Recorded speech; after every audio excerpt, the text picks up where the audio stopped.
तो आज मैं बात करूंगा कि फ़्लाइट जर्नी में बच्चों को अगर हम ले जा रहे हैं तो किस एज के बाद ले जाना सेफ़ है और ले जाते वक्त हमें किन किन सेफ्टी प्रिकॉशंस का ध्यान रखना चाहिए और कौन सी स्पेशल प्रोविज़न्स हम एयरलाइन से मांग सकते हैं अगर हम बच्चे को फ़्लाइट में ले जा रहे हैं। जब फ़्लाइट टेक ऑफ या लैंड करती है उस समय जो प्रेशर चेंज की वजह से कान के पर्दे में दर्द की महसूस होती है, वो बच्चों को भी होती है और उससे बच्चे कई बार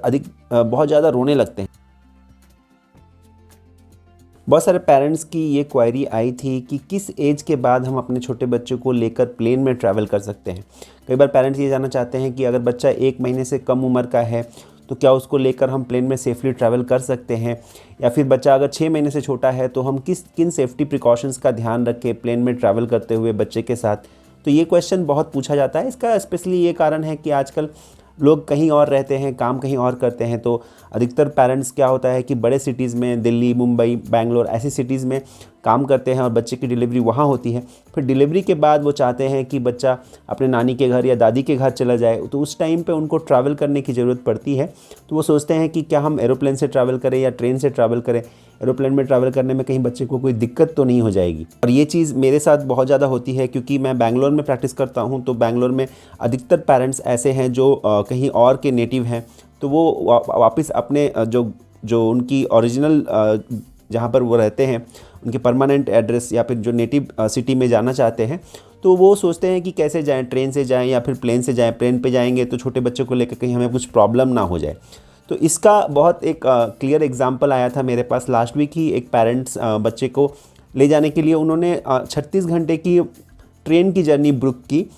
बैंगलोर से गुजरात जाने के लिए, रादर देन 2.5 आवर्स या 3 आवर्स की जो फ़्लाइट जर्नी है, क्योंकि उनको लगा कि ट्रेन में जाना ज़्यादा सेफ़ है। तो आज मैं बात करूंगा कि फ़्लाइट जर्नी में बच्चों को अगर हम ले जा रहे हैं तो किस एज के बाद ले जाना सेफ़ है और ले जाते वक्त हमें किन किन सेफ्टी प्रिकॉशंस का ध्यान रखना चाहिए और कौन सी स्पेशल प्रोविज़न्स हम एयरलाइन से मांग सकते हैं अगर हम बच्चे को फ़्लाइट में ले जा रहे हैं। तो सबसे पहली बात कि किस एज के बाद हम बच्चे को फ़्लाइट में ले जा सकते हैं।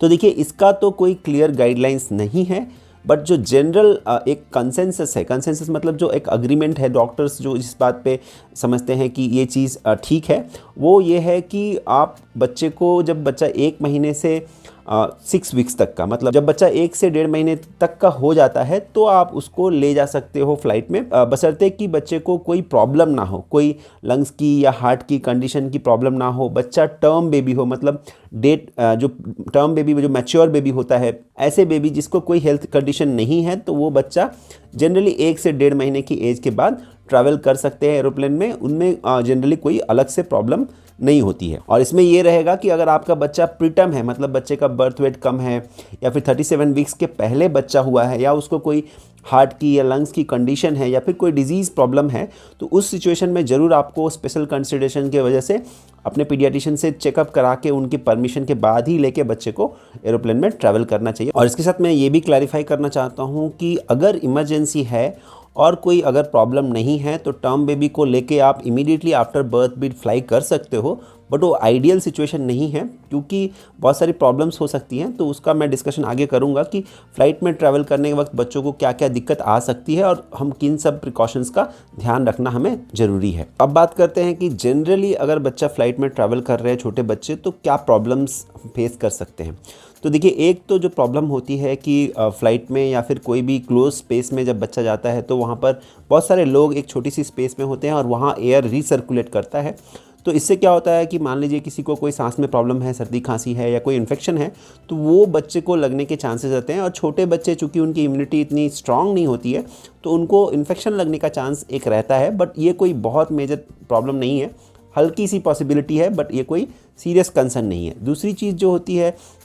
कि जो बच्चा फ़्लाइट में ट्रैवल करता है तो फ़्लाइट के अंदर जो ऑक्सीजन लेवल है वो इन्वायरमेंट की तरह इतना नॉर्मल नहीं रहता। वहाँ थोड़ा बहुत ऑक्सीजन की जो लेवल है फ़्लाइट के अंदर ऊपर नीचे होती रहती है। तो इसके लिए भी कभी कभी अगर बच्चे को कोई प्री एग्जिस्टिंग कंडीशन है, मान लीजिए हार्ट की या लंग्स की प्रॉब्लम है, तो उनको दिक्कत आ सकती है। वरना नॉर्मल बच्चों को जनरली ये जो माइनर एयर में ऑक्सीजन की कॉन्सेंट्रेशन की जो फ्लक्चुएशन होती है उससे कोई फ़र्क नहीं पड़ता है। तो जनरली ये जो 2 कॉमन चीज़ें हैं फ़्लाइट में प्रॉब्लम होती हैं। और जो थर्ड प्रॉब्लम जो होती है फ़्लाइट में, जो कि सबसे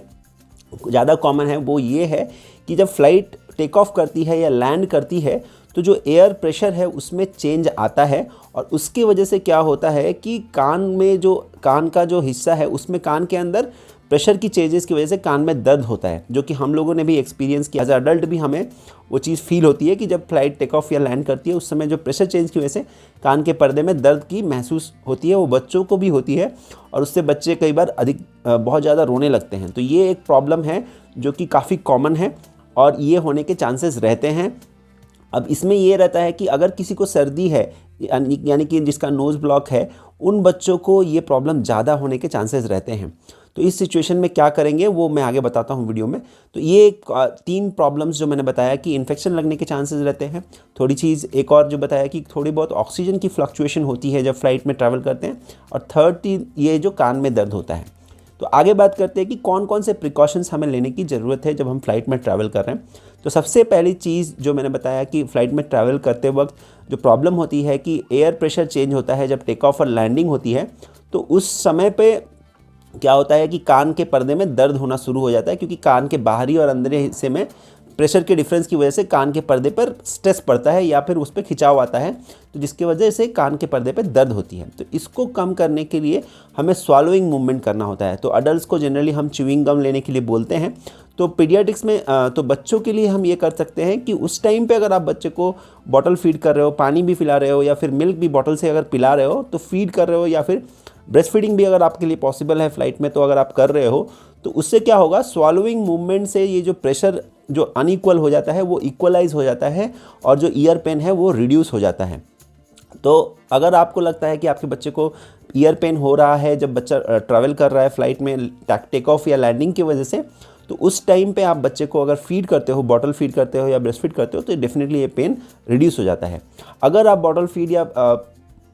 ब्रेस्ट फीड नहीं कर रहे हो तो आप पेसिफायर का यूज़ कर सकते हो, क्योंकि पेसिफायर से भी सिमिलर इफेक्ट आता है। पेसिफायर को भी मुंह में डालने से छोटे बच्चे उसको स्वालो करते रहते हैं, स्पेशली जो 6 महीने से या 1 साल से कम उम्र के बच्चे हैं वो स्वालोइंग मूवमेंट करते रहते हैं, तो वो प्रेशर इक्वलाइज हो जाता है। इसके अलावा भी अगर ज़्यादा दर्द हो रहा है, बच्चा नॉन स्टॉप रो रहा है, तो आप अपने पीडियाट्रिशियन से ऑलरेडी जो प्रिस्क्रिप्शन में लिखा हुआ है पैरासीटामोल या आइबुप्रोफेन की डोज बच्चे को दे सकते हो, ताकि बच्चे को जो ईयर पेन हो रही है वो कम हो जाए और बच्चा रोना बंद कर दे। नेक्स्ट जो बात करेंगे कि बच्चे को जो फ्लाइट में ट्रैवल कर रहे हैं तो फ्लाइट के अंदर फीड कर सकते हैं कि नहीं, ये क्वेश्चन बहुत सारे पेरेंट्स पूछते हैं। तो डेफिनेटली आप फ्लाइट के अंदर फीड कर सकते हो। ब्रेस्ट फीडिंग चूँकि वहाँ पर उतना प्राइवेसी नहीं होती तो डिफ़िकल्ट होता है, तो आप बॉटल फीड कर सकते हो, उसमें कोई प्रॉब्लम नहीं है। शॉर्ट समय के लिए, थोड़े समय के लिए बॉटल फीड कर सकते हो। बेस्ट तो यही रहता है कि अगर बच्चा फ्लाइट के ड्यूरेशन में 2-3 घंटे अगर सोया रहे तो किसी को भी कुछ दिक्कत नहीं होती, बट ऐसा कभी कभी पॉसिबल नहीं होता है, बच्चे जग जाते हैं। तो अगर बच्चे को फीड करना है तो आप फ्लाइट में फीड कर सकते हो, फीड करने के लिए कोई प्रॉब्लम नहीं है। जैसे कि मैंने बताया टेक ऑफ और लैंडिंग के टाइम पर भी आप फीड कर सकते हो, उसमें भी कोई प्रॉब्लम नहीं है, बट ये ध्यान रखना है कि ज़्यादा मूवमेंट ना हो ताकि बच्चे को फीडिंग में दिक्कत ना हो। अब नेक्स्ट पॉइंट ये है कि जब भी हम ट्रैवल कर रहे हैं तो आप अपने पास एक्स्ट्रा डाइपर कैरी कीजिए, ताकि बच्चा अगर डाइपर को भिंगा देता है पॉटी या यूरिन से तो फिर आप इमीडिएटली डाइपर चेंज करके बच्चे को कंफर्टेबल कर सकते हैं। और डाइपर का क्या होता है कि अगर फ्लाइट में बोर्ड करने से पहले आपने इमीडिएटली चेंज किया है तो पॉसिबिलिटी ज़्यादा रहेगी कि वो सॉइल नहीं होगा ड्यूरिंग द फ्लाइट और आप एक ही फ्लाइट में बिना चेंज किए अपने डेस्टिनेशन पे पहुंच जाओगे, फिर डेस्टिनेशन में पहुंच के आप डाइपर चेंज कर सकते हो। एक और चीज़ मैं बताना चाहता हूं कि जब भी आप बच्चे को लेकर ट्रैवल कर रहे हैं तो बच्चों को 2-3 लेयर की क्लोथिंग पहना लीजिए, ताकि जब बच्चे को आपको फील हो कि एक्स्ट्रा लेयर की क्लोथिंग की ज़रूरत है तो आप कपड़े 2-3 लेयर में डाल सकते हैं, बच्चे को एक्स्ट्रा शीट पहना सकते हैं। और अगर लग रहा है कि बच्चा ज़्यादा गर्मी महसूस कर रहा है तो एक लेयर शीट हटा सकते हैं। तो ये क्लोथ की कपड़ों की फ्लेक्सिबिलिटी ज़रूरी होती है। एक एक्स्ट्रा लेयर ऑफ क्लोथ हमेशा रखना चाहिए जो आप पहना सकते हो या फिर ज़रूरत पड़ने पे उसको उतार सकते हो, डिपेंडिंग ऑन की सराउंडिंग टेम्परेचर कैसा है, ठंडा है या गर्म है। और एक चीज़ जो मैं बताना चाहता हूँ, जैसे मैंने थोड़ी देर पहले बताया कि अगर बच्चे की नोज़ ब्लॉक रहती है तो बच्चे को जो ईयर प्रेशर के कारण जो पेन होता है या फिर ईयर ड्रम में स्टिचिंग की वजह से जो पेन होता है वो ज़्यादा होता है। तो इस सिचुएशन में हमें ज़रूर कुछ नेज़ल ड्रॉप्स कैरी करना चाहिए। जैसे मैंने बताया कि 6 महीने से कम उम्र के बच्चों की जब नोज़ ब्लॉक हो जाती है तो वो खुद से क्लीन नहीं कर पाते हैं, तो हम नेज़ो क्लियर या फिर कोई भी सलाइन नेज़ल ड्रॉप का यूज़ करते हैं नाक को साफ़ करने के लिए। तो ज़रूर आप वो नेज़ल ड्रॉप्स कैरी करें ताकि बच्चे की अगर नोज़ ब्लॉक हो जाए ड्यूरिंग ट्रैवल तो आप उसको आसानी से क्लीन कर सकते हैं। और आप बल्ब सकर भी ले सकते हैं। बल्ब सकर क्या करता है, जो आप नेज़ल ड्रॉप डालते हैं उससे जो नाक में जो मैल है वो सॉफ्ट हो जाती है, तो बल्ब सकर से उसको सक करके निकाल सकते हो ताकि बच्चे की नोज़ क्लीन हो जाए और बच्चा आराम से सांस ले पाए। तो नेज़ल ड्रॉप्स ले जाना भी बहुत इंपॉर्टेंट है। इसके अलावा भी आपको ट्रैवल के टाइम कौन सी मेडिसिन कैरी करनी चाहिए उसके बारे में मैं नेक्स्ट वीडियो में बात करने वाला हूं कि ड्यूरिंग ट्रैवल अपने बच्चे के साथ आपको कौन कौन सी मेडिसिन कैरी करनी चाहिए। तो वीडियो आप ज़रूर देख लीजिएगा, उसका लिंक मैं डिस्क्रिप्शन में डाल दूंगा। तो आगे बढ़ते हैं, अब बात करेंगे कि फ़्लाइट की रेगुलेशंस के बारे में और फ़्लाइट जो एयरलाइंस की जो सर्विसेज है उसका हम कैसे एडवांटेज ले सकते हैं बच्चों को ट्रैवल करने के लिए। तो जनरली इन इंडिया 2 साल से कम उम्र के बच्चों को फ़्लाइट में ट्रैवल करने के लिए अलग से टिकट की ज़रूरत नहीं पड़ती है। आप एयरलाइंस को इन्फॉर्म करके अपने टिकट में ही उनका इंक्लूड करा सकते हो और उसके लिए कोई एक बेसिक चार्जेस वो लेते हैं 5 to 20%। अब जो अडल्ट टिकट है उसका एक एडिशनल चार्ज वो लेते हैं और बच्चे को आप अपनी सीट पे ले सकते हो। इसके अलावा भी अगर जब भी आप बच्चे को लेकर ट्रैवल कर रहे हो तो आपको अगर ब्रेस्ट फीड करना है तो उसके लिए आप एयरलाइंस की टीम से कभी भी असिस्टेंस ले सकते हो। एयरपोर्ट पे या फिर इन फ्लाइट भी आपको हेल्प मिल सकती है। मान लीजिए कि अगर आपको फ़्लाइट में बेबी के लिए पाउडर मिल्क को डिज़ोल्व करने के लिए वाटर चाहिए, बॉइल्ड वाटर चाहिए, तो वो भी आपको मिल जाती है आसानी से। प्रायोरिटी क्लियरेंस या फिर एयरपोर्ट पे जो चेक इन होता है वो भी आपको प्रायोरिटी बेसिस पे मिल सकती है अगर आप एयरलाइन से वो सर्विस डिमांड करते हो तो कॉल करके उनकी हेल्पलाइन पे। तो ये सारे सर्विसेज आप ले सकते हो जब आप बच्चे को लेकर ट्रैवल कर रहे हो। तो मैं आशा करता हूँ कि बच्चों की एयर ट्रैवल के रिगार्डिंग जो भी कॉमन क्वेश्चंस हैं उनका आंसर आपको मिल गया होगा। अगर आपको ये वीडियो पसंद आए तो जरूर चैनल को सब्सक्राइब करें और दूसरे पेरेंट्स के साथ शेयर करें ताकि उनको भी ये साइंटिफिकली करेक्ट इन्फॉर्मेशन मिलती रहे। Thank you.